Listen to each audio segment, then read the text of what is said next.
Hola, quiero darles la bienvenida a esta conversación con Amalia Andrade y Alberto Montt en el marco de esta extrañísima Feria del Libro de Guadalajara virtual. Buenos días, buenas tardes, buenas noches, donde estén viendo esto. Extrañamos mucho el contacto presencial, las voces, la cara del público en las charlas, pero también vamos a aprovechar la oportunidad y quiero decirles también a Alberto y a Amalia que esta charla está saliendo en simultáneo en México, en Colombia, en Uruguay, en Chile, en Perú, en Argentina y donde haya internet, pero se está retransmitiendo en esos lugares. Es mucha gente, ¿no les da un poco de ansiedad? Porque a mí sí. Yo soy Patricia Kolesnikov, soy periodista, les hablo desde una calurosa Buenos Aires, que todavía está impactada por la muerte de Diego Maradona, como hablamos recién, y mientras tanto, Amalia está en Colombia y Alberto está en Chile. Como ustedes saben, ambos trabajaron sobre la ansiedad, que me parece que en estos tiempos parece cordura, una forma de la cordura.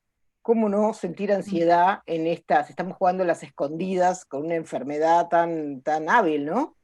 Y que nos tiene en jaque. ¿Cómo ser indiferente a eso? Eh, en sus libros ellos trabajan desde las expectativas ante un WhatsApp sin respuesta hasta el miedo a la muerte, en el medio todo. Eh, y por suerte se lo toman con mucho humor, pero también seriamente, o sea, es algo que uno se ríe y a la vez le duele cuando lo va viendo y lo va leyendo. Vamos a ir planteando durante esta charla un cancionero contra la ansiedad. Ellos eligieron algunos temas que les sirven, yo creo que para acompañarse, para calmarse, o no sé con qué nivel de éxito, pero ya lo veremos. Nulo, Quiero nulo. decirle a toda la gente que participa acá que recibiremos con alegría sus preguntas y vamos a tener un espacio para responderlas.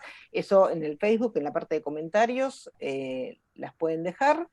Y para arrancar, quiero preguntarles cómo lo están viviendo, cómo están viviendo el momento, eh, cómo entienden esta ansiedad que estamos viviendo. Amalia.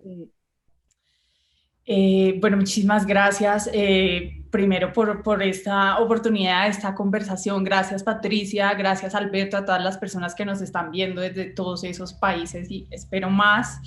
Sí que extraño la presencia física, lo que decías tú Patricia, las personas, sus caras, sus voces. Y la Feria Internacional del Libro de Guadalajara es un espacio único y maravilloso y bueno, así sea esta manera virtual al cerebro que estemos acá.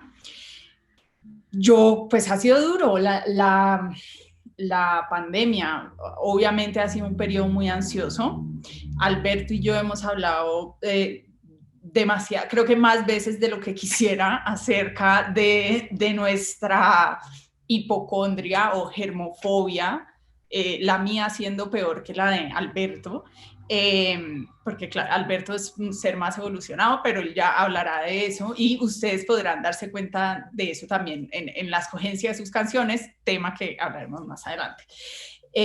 Pero, mira, sabes que justo esta semana estaba pensando que hay un paralelo especial con respecto a lo que está mi ansiedad generada por la pandemia y la manera en la que se tramita la ansiedad a nivel social. Y es, si bien he hablado mucho acerca de cómo he puesto en práctica otras o como las herramientas que tengo para lidiar con la ansiedad en otros momentos, y estos son momentos donde obviamente se multiplica esa sensación de incertidumbre y de constante estrés. Creo que para mí una de las enseñanzas en este momento más importantes es cómo igual vivimos en una sociedad tan tirana con respecto al bienestar y una sociedad como tan, es que me parece muy violenta en cómo intenta ejercer controles emocionales que incluso cuando estamos en una pandemia, en un virus que ya todos sabemos que es mortal, todavía no se valida la ansiedad. O sea, todavía no yo, sino mucha gente siente pena decirle a los amigos, oye, es que yo no te voy a ver a ti porque tú no te cuidas del COVID. O sea, todavía es impresionante. La gente está muriendo y las personas razonables todavía son como locas paranoicas. Por eso te decía que me pareció una forma de cordura, ¿no? Hoy en día eso, pero... Exacto. Sí, la ansiedad ahorita es una forma de cordura porque es la manera en la que tenemos como para protegernos y creo que también esa es una metáfora muy bonita para que uno aprenda a relacionarse desde un mejor lugar con la ansiedad y es que la ansiedad de alguna manera u otra no es como este monstruo satánico, aunque se sienta así, sino que es una cosa que es una respuesta hecha para protegerte. Pero para mí lo más interesante, ya ahorita después de 8 meses de pandemia o más, si no estoy mal, es precisamente eso. Imagínate si culpamos, si estigmatizamos a las personas ansiosas en el día a día. Ahora a mí me parece muy loco que estigmaticemos respuestas ansiosas a la pandemia. Y creo que para mí sobre todo ha sido como una reflexión y un diagnóstico de cuán enfermos estamos y cuán opresor es el sistema a nivel emocional. Y últimamente he estado muy como enfocada en eso. ¿Tú, Y Alberto? Yo no quiero hablar porque me da vergüenza. No, yo también quiero agradecerles a ustedes dos por estar acá. Me encanta, son mi vida social. Las amo. Yo estoy de acuerdo contigo, Amalia, querida, y creo que la mayoría de gente se ha dado cuenta de cuán segundo plano tiene para la maquinaria social la salud mental de la gente. Porque todo va en función de la producción siempre, nunca en función de quien produce, ¿no? Y esta idea de que el cerebro debería ser lo suficientemente fuerte como para poder sobreponerse y torcerle la mano a las enfermedades mentales por sí mismo, es algo que te venden en lo cotidiano, ¿no? Es cuestión de prender la televisión, escuchar la radio, y todo son recetas para ser feliz. Y en el fondo, si no estás siendo feliz o no estás teniendo una vida plena o una vida llena de cosas que te hacen que tu alma esté siempre brillante, es por tu culpa. Siempre es tu culpa. Siempre es tu culpa no ser hermosa, es tu culpa no estar bien, no tener la familia perfecta, es tu culpa porque no compraste el desodorante adecuado, porque no seguiste tus sueños, lo cual también esta positividad me irrita, ¿no? O sea, si no conseguiste tus sueños es porque te rendiste antes. Y eso un poco es un discurso reinante que a mí me tiene hinchado, absolutamente, ¿no? Cada vez que, que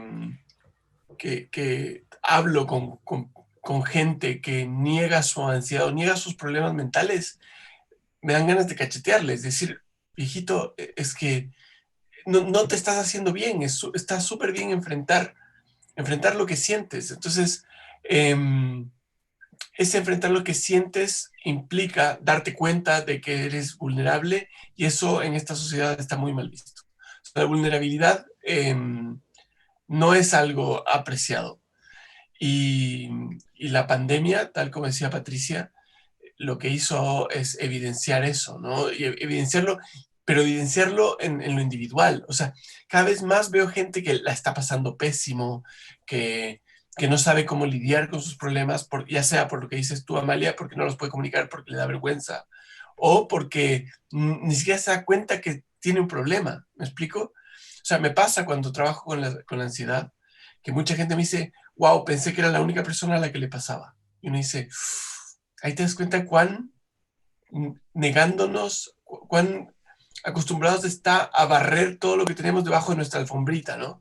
Y esa alfombrita después se convierte en cáncer al cerebro, por lo Sí, bueno, menos. me parece que con diferentes grados de sufrimiento, los ejemplos que ustedes van dando son bastante generalizados. Por ahí hay gente que sufre más y que sufre menos, pero que piense que el trabajo ese magnífico que ha conseguido en cualquier momento van a descubrir que no le corresponde. Eso yo creo que es lo que nos pasa a todos. Lo que pasa es que me parece que no, quizás, no sé, algunos fingimos más o qué sé yo, lo llevamos. Quería preguntarles, también veo que trabajaron en algunas partes como ciertas ventajas de la ansiedad, como algunas cosas que te has evitado por seguirle la corriente. Pensaba en algo del libro de Amalia en este sentido. ¿Podemos hablar un poquito de eso? Sí, la ansiedad, lo que pasa es que la ansiedad es horrible, o sea, la ansiedad es horrible y yo siempre digo lo mismo y es que mi deseo más grande es tal vez si yo si pudiera, si existiera, perdón, el genio de la lámpara y yo el primer y tal vez único deseo que le pediría es no tener ansiedad y sin embargo esa es la respuesta. Esa es la pregunta, perdón, más difícil porque mucha gente me dice como podrías no tener ansiedad, como si pudieras deshacerte de tu ansiedad, lo harías y comienza toda esta crisis existencial como pues en definitiva sí, pero no sé, porque pues gracias a eso estoy donde estoy. Entonces, la ansiedad es una experiencia física, emocional y psicológica, a mí me parece muy densa y obviamente tiene muchos niveles.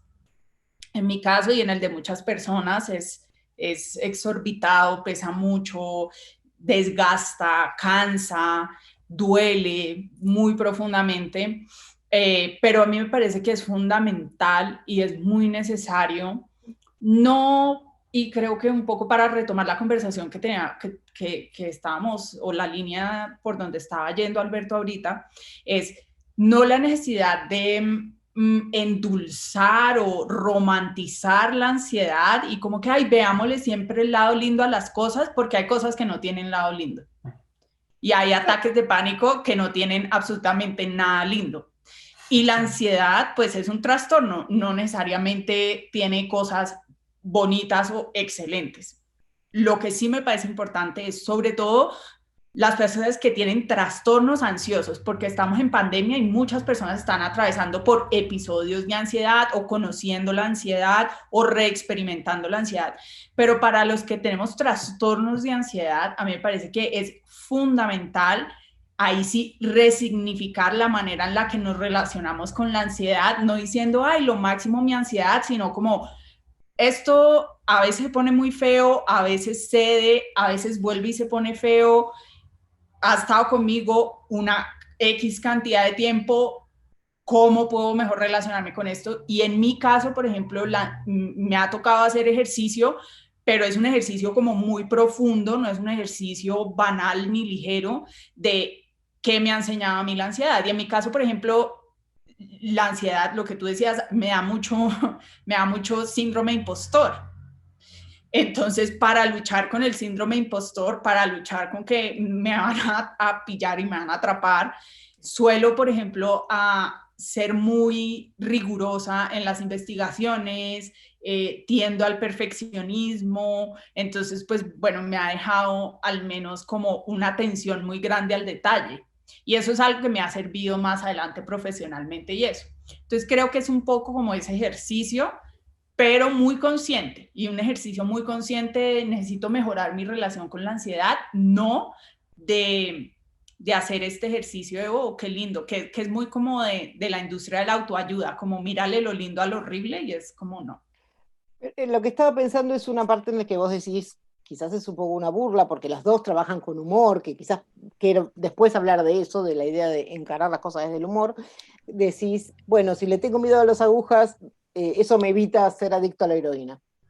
Si Sí, Claro, le tengo miedo al ascensor, eso me evita pagar el gimnasio. sí, claro, es que esa es una resignificación, justo lo que decía Amalia, que es muy, muy basura. Te fijas, si tú llegas donde alguien le dices, oye, tuve una crisis de pánico encima de un avión y te dice, qué maravilla, pero ahora aprecias más el aire, ¿no es cierto? Te das cuenta que respirar es bueno. Y uno dice, no, imbécil, Horrible, o sea, mi vida es horrible. Entonces, horrible. creo que la ansiedad, tal y como decía Amalia al principio de la conversación, es un mecanismo humano básico para la supervivencia. Si no tienes ansiedad, sobrevives 4 minutos y medio en este mundo. El tema es cuando la ansiedad se convierte en un lastre, ¿no? Y ahí es donde uno tiene que estar muy atento para saber cuándo y cómo se está presentando, porque además lo alucinante de la ansiedad, ya habiéndola estudiado un poco más en profundidad, y Amalia debe estar de acuerdo con esto, es que es un paraguas enorme. O sea, Sí, es muy grande. para ti se puede presentar como simplemente una pequeña fobia social y para otras personas puede ser la necesidad de tener toda la casa pintada de blanco y comprar todo blanco como una especie de trastorno obsesivo compulsivo, simplemente para sentir que tienes algún control sobre tu vida, porque todo el resto se desbarata. Entonces, creo que es importantísimo visibilizarla primero, entenderla en la medida de lo posible y, tal y como decía Amalia, eh, abuenarte en la medida de lo posible para poder vivir. Porque hay gente que realmente no puede vivir con ansiedad. Y un poco empezando con el tema del humor, yo creo que ni Amalia ni yo tratamos de encarar esto con humor, desde decir, ¿sabes qué? Voy a verle el lado gracioso a la ansiedad. Yo creo que es nuestra fórmula de supervivencia en todo. O sea, yo creo que nosotros vemos las cosas de forma humorística como una Pues especie porque de duelen. balsa. Sí, es una balsa de salvamiento, ¿no? De salvataje.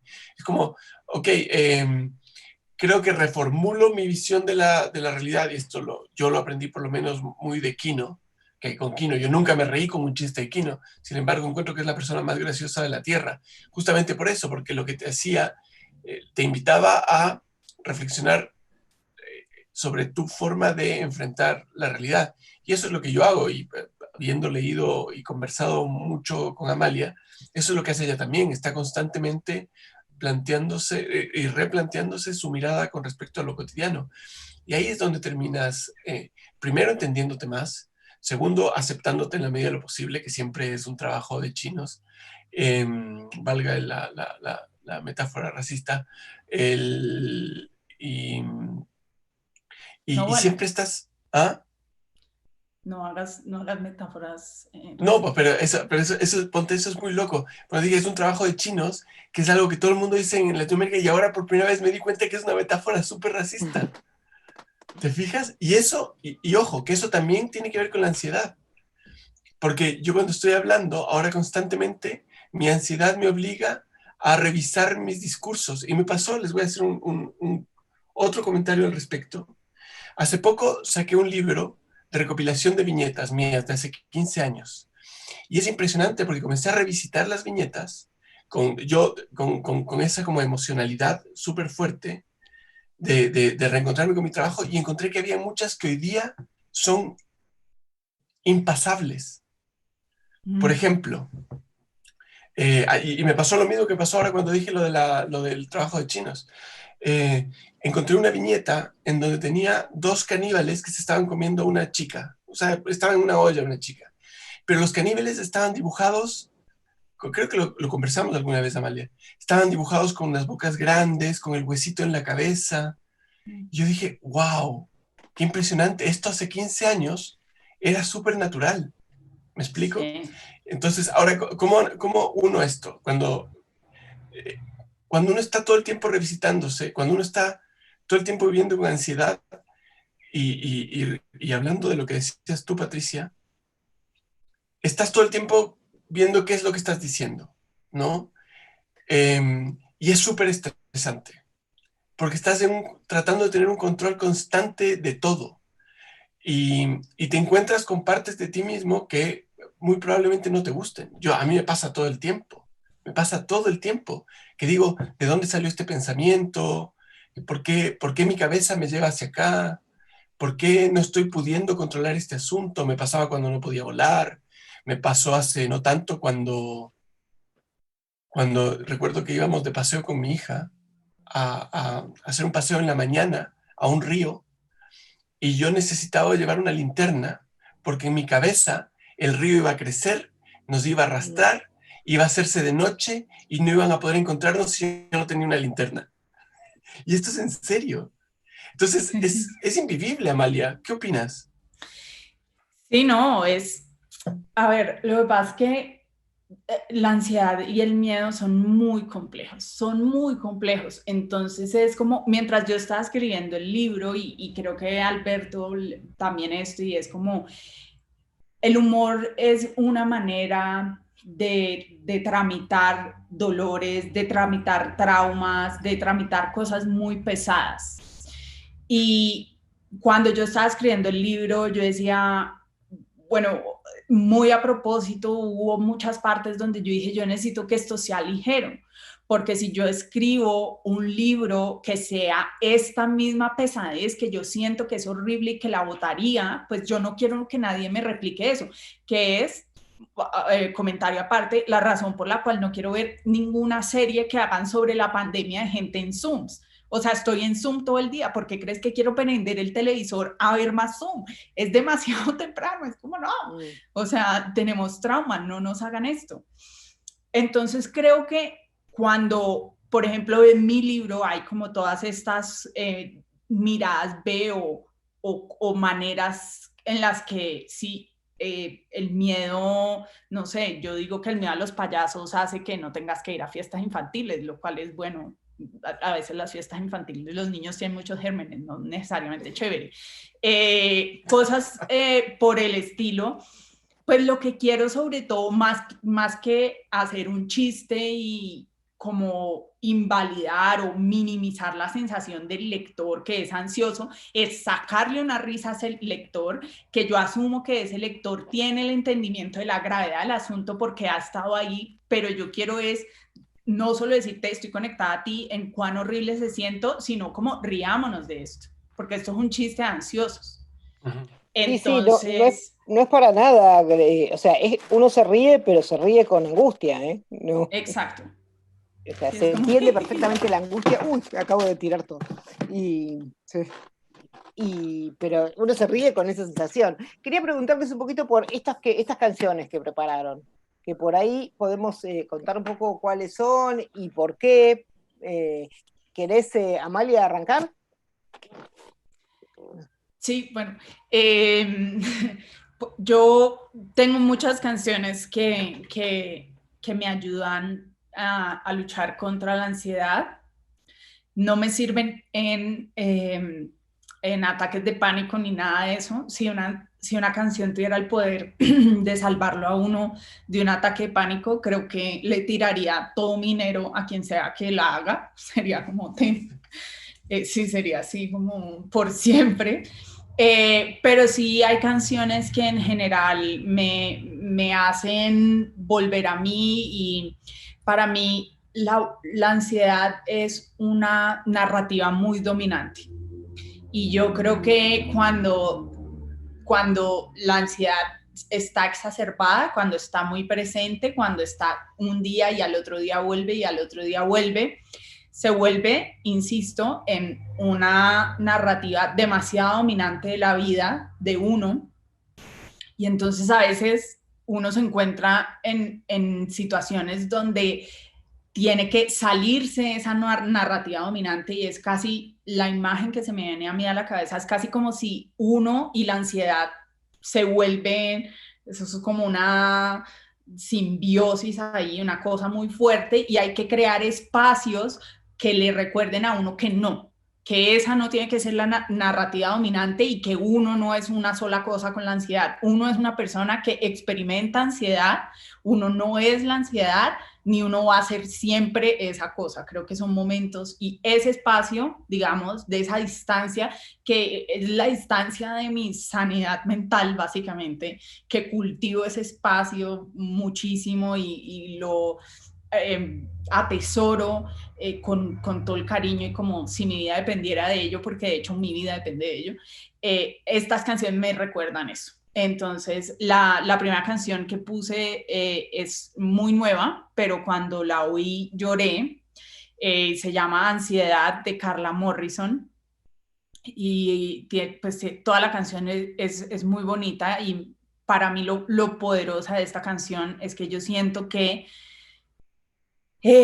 me representa, que resume la experiencia, comienza por lo difícil y lo negativo y lo frustrante que es la ansiedad, dice quiero hablar y no puedo, quiero hacer cosas y no puedo, y al final como ahora, al final sí se puede, quiero hablar, puedo, o sea, se resuelve, la canción tiene como una línea y narrativa la canción, y es muy loco porque si soy muy honesta, tal vez uno de mis anhelos más grandes al escribir cosas que piensas cuando te muerdas las uñas era esta fantasía de pensar que al escribir yo este libro todo el mundo me iba a entender y la gente iba a entender que yo tenía ansiedad y mis amigos iban a saber que si yo no respondía una semana el WhatsApp no era porque era la peor amiga del mundo, sino porque tengo ansiedad y resultó que no sirvió, como que la gente igual todavía es muy loco, la gente todavía no lo entiende.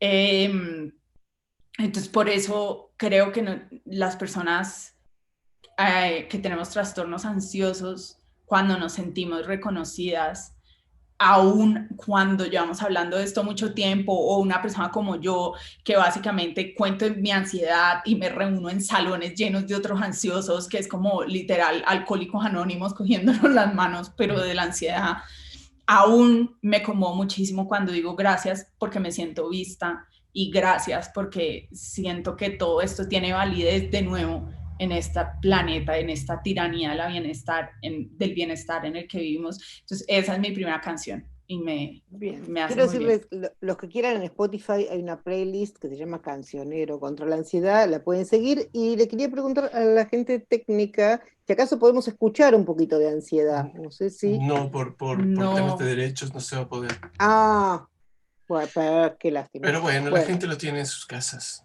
bien, sí, pueden verlo en Spotify. Sí. Y contanos vos, Alberto, A mí por me favor, algún que pasa, hayas elegido, por qué y cómo es. sí, pero antes, hablando de lo que decía Amalia, este rollo de que uno, muchas veces la gente cree que porque uno ya habla franca y abiertamente sobre la ansiedad, uno ya la Sí, superó y es todo lo contrario. Uno es ansioso y uno es ansioso. Eh, a mí me pasa que a ratos, no sé, encuentro que me pica un brazo durante una semana y ahora ya entiendo que es por ansiedad y no es que tenga algún tipo de sarna extraña.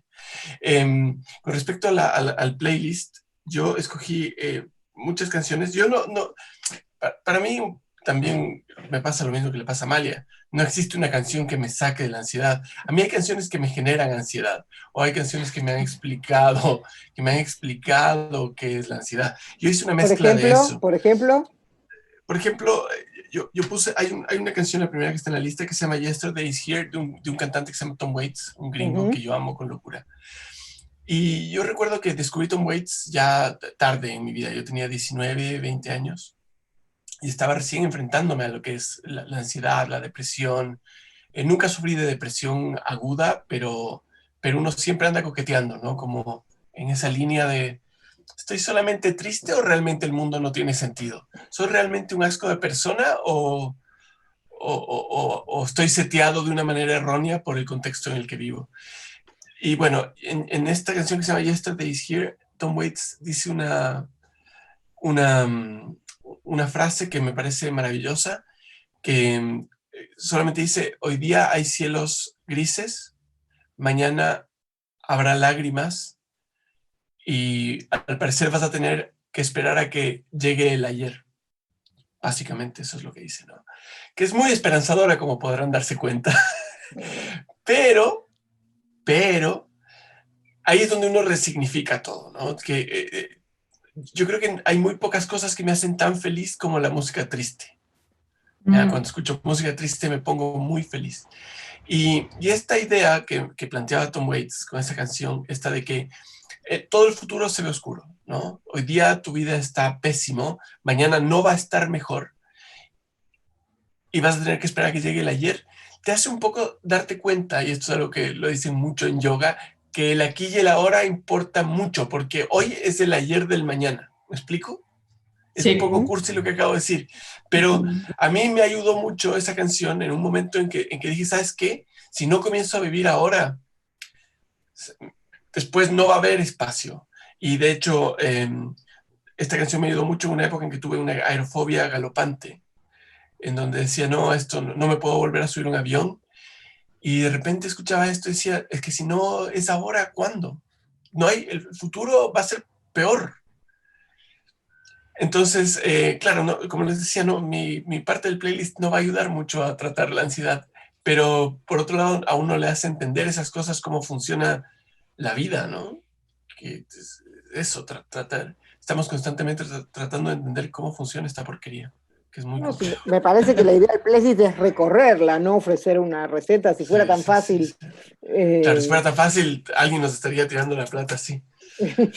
¿Te puedo preguntar otra canción, Amalia?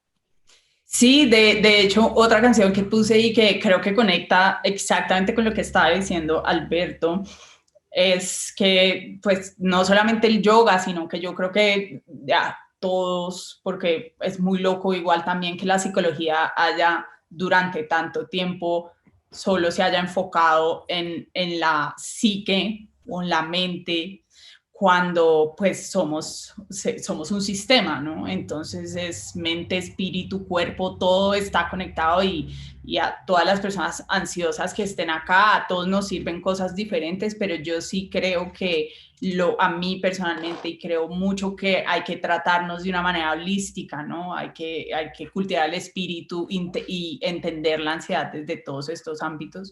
Y todo apunta hoy en día como a que el aquí y el ahora y estar presente es muy importante. Cuando uno tiene ansiedad, uno y sobre todo cuando la ansiedad te coge y te agarra y no te suelta, tú estás en el futuro siempre. Entonces estás como Alberto en el río con la linterna, que no se había terminado de ir y ya estaban viendo el futuro de los rescatistas, buscándolo con helicóptero. Y es así es la ansiedad. Amalia, ¿estás en el horrible futuro? Yo No, no, ahorita, no ahora, digo, en la situación que vos planteas, vos decís, estás en el futuro y el futuro siempre es horrible. Siempre es horrible. sí, siempre es horrible, siempre es catastrófico, Sí. catastrófico siempre.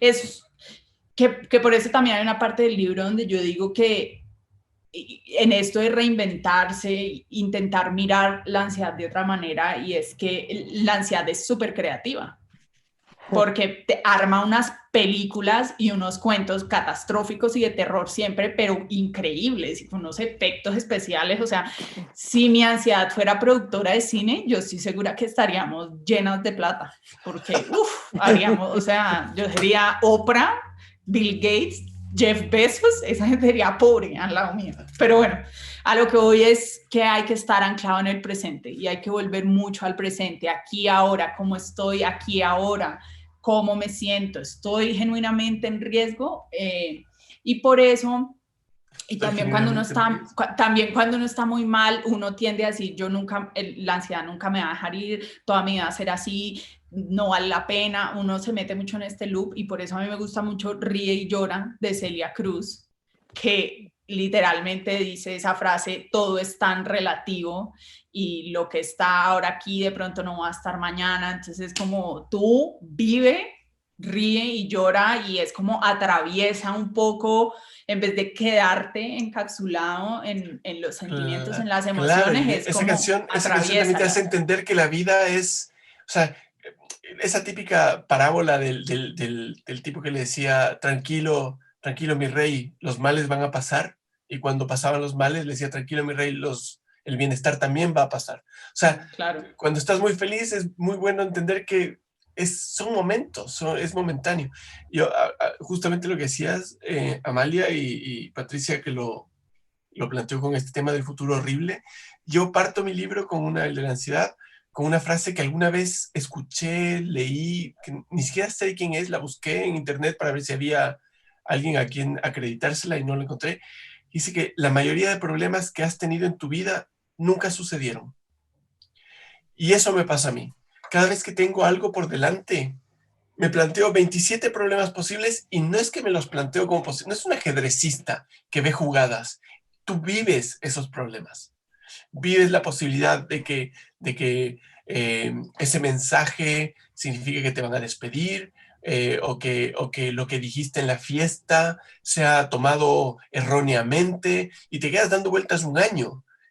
¿Se habrán dado cuenta que lo que dije fue un chiste o realmente quedé como un imbécil? Y te despiertas 15 años después sudando porque esa maldita fiesta te jodió el futuro. Entonces, es ese constante, y yo creo que tiene que ver también con aprender a perdonarse. ¿Sí? Somos bichos llenos de falencias. Y de nuevo, ahí entra de nuevo esto que conversamos al principio. Te están vendiendo que tienes que ser perfecto el 100% del tiempo, ¿no? Maradona, ¿te fijas? O sea, mucho lo que se le reclamaba a Maradona eran estas imperfecciones y es como, pero loco, era un ser humano. Pues es Sin que contar con el tema de las últimas fotos en Cuba, pero ese es otro rollo. no, pero para hablar un poco también ahí de Maradona y no extendernos, porque creo que podríamos hablar una hora entera de esto, pues es también eso mismo que ese ejercicio de mirar el otro lado y no necesariamente ese otro lado de las cosas es que sea lindo o lo haga mejor, sino mucha gente le recriminó mucho como el abuso de sustancias o de alcohol o lo que sea, y es como, ¿ustedes creen que es la misma personalidad de la persona, del mejor futbolista que ha vivido? Es la misma adicción, es la misma, es del mismo lugar de donde nace. Claro. Lo que lo hizo grande es lo que después pasó a eso. Claro. No quiéranlo por cómo es. Hay una canción de Tom Waits que no está en el cancionero, pero me recordó esto y me recordó también algo que dijiste hace un rato, que él dice, si es que un día decido exorcizar mis demonios, ¿será que exorcizo también mis ángeles? Total. Y es un poco eso. Yo siento que este infierno en el que vivo cotidianamente es lo que me hace ser lo que yo soy. Y si viniera el genio de la botella, de la lámpara, la botella es otro genio. Si viene el genio de la lámpara, me dice, ¿quieres dejar de ser ansioso? Hoy me lo dudaría mucho. Tengo miedo de que se van a ir los ángeles también con eso. ¿Te fijas? Me parece que hay también una de Sabina, ¿no? Que dice, oiga, doctor, devuélvame mi represión. Claro, devuélvame mi Como represión, que que no he eso, escrito nada. mi depresión, no mi represión. No, es que a un rato dice también devuélvame mi erección, que sin la depresión nunca volví a... Claro. Desde que soy feliz, no he vuelto a ser feliz. Claro. Y me pasa un poco eso. Uno tiene que, mientras más, hay una frase, me encantan esas frases clichés así onda Khalil Gibran, que dice, mientras más hondo cabes en el pozo de tu desventura, más espacio tienes para llenarlo de tu felicidad. Es una porquería, pero al final es un poco eso, empiezas a sentirla por ese balance y comienza a gustar. A mí me gusta este movimiento pendular, que es horrible, pero me encanta. Les pido una canción más a cada uno y después vamos a hacer algunas de las preguntas que ya están llegando para que no nos quedemos sin tiempo de eso y lo hagamos tranquilos. ¿Les parece? Bueno. Sí, súper. Dale tú, Alberto. ¿Yo? Sí. Ya, yo. Entonces, mira, hay una canción de Simon and Garfunkel que se llama The Sound of Silence, que es muy clásica. Hello Darkness. Hello Silence. No, Hello Darkness. Hello Darkness, my old friends. Entonces, a mí me pasa que, claro, dice, hola, hola, oscuridad, mi vieja amiga, he venido a hablar contigo nuevamente. Y ahí se va en una volada. Pero yo cuando era chico, porque esta canción la oigo desde que era muy pequeño, siempre era como, es alucinante cómo uno relaciona las cosas en función de lo que va viviendo. Y claro, en un principio era cuando yo tenía miedo a la oscuridad, ese Hello Darkness, my old friend, para mí era esa oscuridad. Y recuerdo un día, tenía como 24, 25 años, y era la primera vez que realmente me sentía en un pozo profundo emocionalmente, y por ahí apareció esa canción en la radio, y dije, esto es el darkness del que hablaba. No era que me apagaba la luz mi viejo cuando era chico y venían los monstruos. No, es el darkness del alma. Y de alguna u otra forma, esa canción es un poco lo que hemos estado hablando hasta ahora, ¿no? Somos personas que somos víctimas de nuestra historia hasta cierto punto. Yo soy víctima de haber crecido con un viejo que tenía ciertas características, en un país que era socialmente ciertas características, y haber tenido ciertas experiencias que me construyeron de una forma específica, que es la que acarrea todas las bondades y todos los problemas. Entender que de donde vienen las oscuridades también vienen las luces es muy importante para poder perdonarte a ti mismo y saber que vas a estar constantemente cometiendo errores y que no puedes controlar todo, no puedes siempre llevar una linternita a cada paseo que haces, básicamente.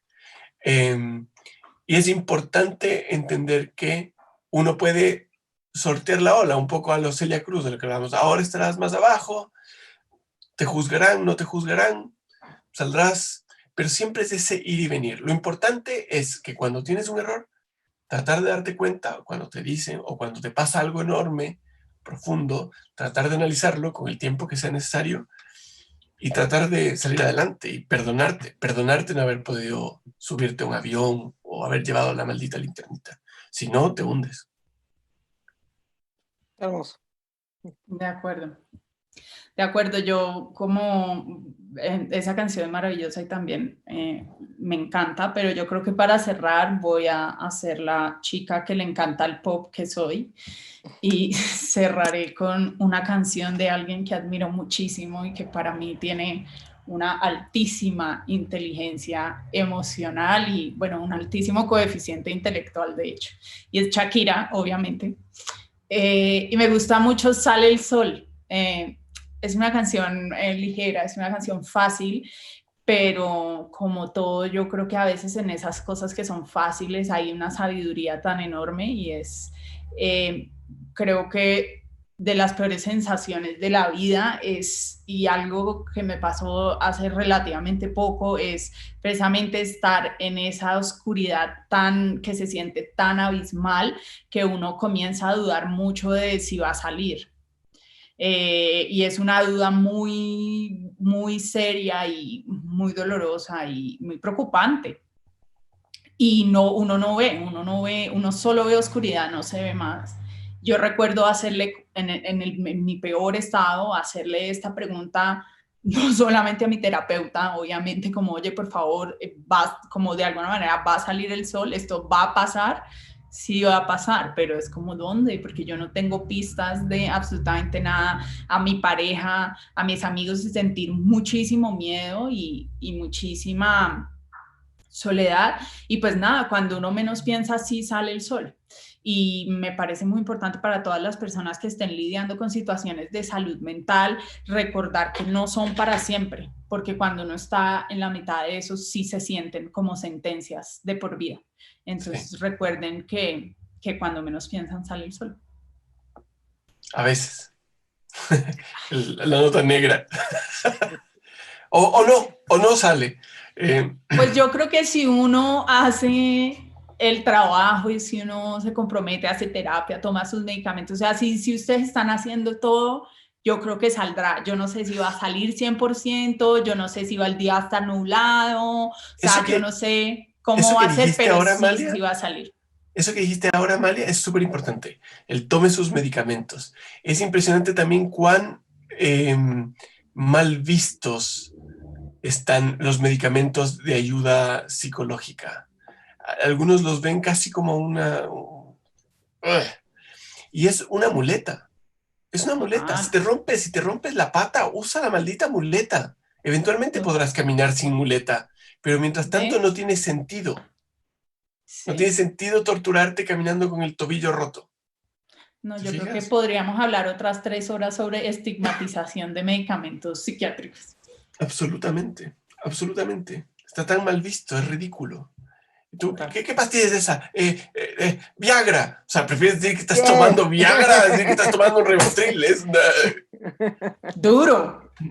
Exactamente. Pero importante que lo digamos acá, ¿no? Así de clarito. Claro. Sí. Y no se automedique, que tampoco funciona. Sí, no. Nadie se automedique, por favor. Les voy a hacer un par de preguntas de la gente que nos está viendo. Una es de Italia Gutiérrez, desde Eventos Gandhi. Llama Italia, qué hermoso. Estar tanto tiempo encerrados en casa causa ansiedad, desespera, y más cuando estás acostumbrada a ni estar en casa. ¿Cómo podemos mejorar esta sensación? ¿Ustedes cómo lo enfrentan? Yo creo que somos las peores personas para preguntar eso, porque nosotros venimos preparándonos para esto hace 40 años. O sea, yo trabajo en casa, vivo en casa. Para mí, la pandemia no cambió nada esto. Pero si tuviese que decir algo, sí me pasa que antes los espacios donde viajaba eran como esos pequeños recreos. Ahora, para tratar de echarle una balsa de salvación a Italia, creo que es el momento. Voy a retroceder un poco. También nos han metido en la cabeza que tenemos que ser productivos todo el tiempo y que es terrible si decides mamarte maratones de series en Netflix, que tienes que ser productivo. Y esto Amalia lo cacha muy bien. O sea, como que la productividad es un valor sumamente apreciado en esta sociedad. Entonces, a veces uno tiene cargo de conciencia de disfrutar el ocio. Por ahí yo diría que hay que animarse a tener ser un ocioso este amorío con año. el ocio, sí. Sí, perdonarte el ocio. Sí, total. Yo creo que este año uno debe intentar soltar como todas las presiones, si bien sé que no es fácil, y es intentar eso, el ocio. Netflix, dibuja, desconéctate, eso sin duda, o sea, ya estás encerrado, pero cuando uno está así, conectado acá todo el tiempo, es un doble encierro. Sí, Entonces, sí. psicológicamente el peso es mucho peor. Entonces, esconde este aparato y Sí. dibuja, lee, hace esas cosas. Y no sé, Italia, en qué país estés. Asumo México, por supongo. librerías México. Gandhi que Sí. estás en México. Yo he aprendido, las caminatas son maravillosas para la ansiedad y son muy seguras, el riesgo no es ninguno, o sea, hay algún riesgo cuando llevas tapabocas y caminas, pero si caminas y tienes la oportunidad de ir a un parque o ver árboles, Ver árboles es haz súper buen eso, consejo. así sea 10 minutos, eso va a cambiarlo todo. Y ejercicio, ¿ah? Yo empecé a hacer Sí. ejercicio hace poco, por primera vez en muchos años. Rutinas de 15 minutos. No las logro. Llego a los 4 y me desmayo, pero esos 4 minutos los disfruto mucho. Sí, de acuerdo. Bien, Aceret Aldrete en Planeta de Libros México pregunta. Yo tengo depresión y ansiedad y recibo comentarios como te la pasas dormida, lloras por todo, Claro. ¿cómo podemos? Y pregunta, ¿cómo podemos educar a los que tenemos cerca para que sean empáticos y comprensivos con nosotros? Yo creo que tenemos que dejar de pensar que el resto va a tener que educarse. Esto aquí quizá podemos discutir al respecto, pero yo siento que uno tiene que hacer el cambio en uno mismo, en que los comentarios te resbalen. Porque si estás esperando que una sociedad que es sumamente injusta y que tiende a ser sumamente violenta cambie, estás frito. Creo que es más fácil cambiarse Lo que uno. pasa es que es un problema que está muy arraigado, es demasiado estructural. O sea, Sí. es como lo que acabamos con lo que inicié yo, como increíble, como igual, incluso en una pandemia, incluso cuando todo es miedoso, nada tiene sentido, la ansiedad es lo lógico, se le castiga. Sí. Entonces, es un problema demasiado sistémico, demasiado estructural y yo lo que diría, pues yo tengo o sea, yo creo que está bien lo que dice Alberto, pero también creo que hay maneras en las que se puede educar.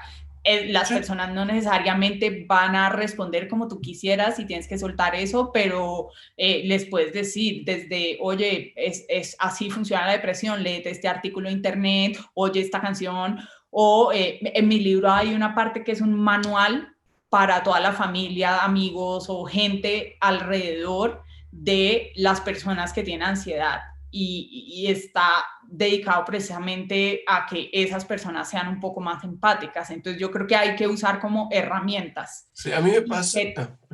Todos tenemos como una parte activa en esta reeducación sentimental, creo yo.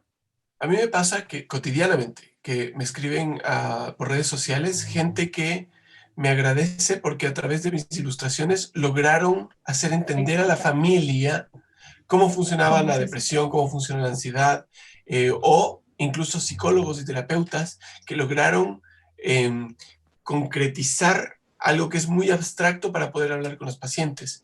Yo estoy de acuerdo con Amalia que el trabajo de educación es básico y es justamente de lo que hemos tratado de hablar desde el principio.